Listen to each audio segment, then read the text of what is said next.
ишеничтин күчү. Яхудилер бай экен, жашыруун тармактар менен бүгүн дүйнөнү башкарып атат экен. Калк нерсе. Бүгүн ар бир өлкөнүн мыйзамы бар, эч ким башчылык кыла албайт.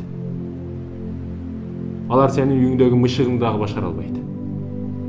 Ар бир нерсе өзүңдөн байланыштуу нерсе бүгүн урматтуу мусулман тууган. Бүгүн ийгилик үчүн, жакшылык үчүн аракет кылбасаң, андан качан аракет кыласың?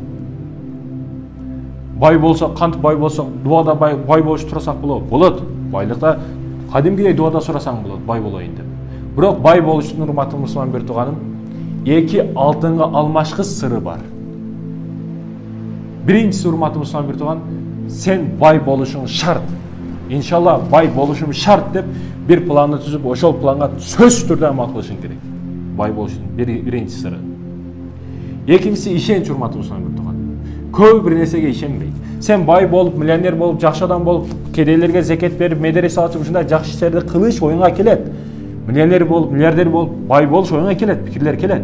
Ушул нерсе жакшы экен, бирок бай болушуңа ишенбейсиң да сен. О Феррариде жүрсө, 570, 470 жүрсө, сен жөн эле пешком жүрсөң, ишенбейсиң, ишенч жок сенде. Сенде эң биринчи ишенч болуш керек ошол байлыкка карата. Бай болушуңа ишенишиң керек. Буну ушул мисал менен сага азыр ачыкка чыгарып берем, урматтуу мусулман тууганым. Сен эмне үчүн христиандар сыйынган черкөөгө барбайсың, мусулмандар сыйынган мечитке келесиң? Бунун айырмасы жөнөкөй, сен христиандар ишенген нерсеге ишенбейсиң, ошон үчүн мечитке келесиң. Көрдүңбү, ишенч деген нерсе сени мечитке алып келип атат.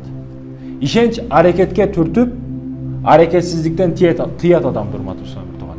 Биринчи шарты 100% шарт экен бай болушуң, мажбурият болуш керек экен да. Экинчиси толук турда, урматтуу мусулман тууган, эмне кылышың керек экен? Ишенишиң керек экен.